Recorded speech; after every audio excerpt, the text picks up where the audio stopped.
Hello guys, good morning. This is mulberry fruit. So gi-harvest na ko gikan sa among backyard. So dali lang ni siya kaayo itanom, no? Ang cuttings ani pwede rin mo ituslok sa yuta.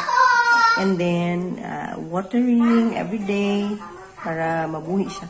So kani siya is very nutritious. Ang mga dahon aning mulberry pwede mo pakaon sa mga candy. So kani siya ang pink medyo kuan pa siya, medyo aslom-aslom pa ni siya, no?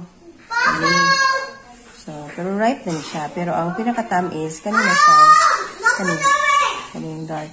Ano siya ang tamis na kuan, mulberry. Okay. So, guys, kung gusto nyo mga nutritious nga mga fruits sa inyong palibot, pwede rin mo mag-tusok o cuttings, i-wash lang ninyo after mag-harvest, pwede na dahil kaunon mo na siya. Mulberry.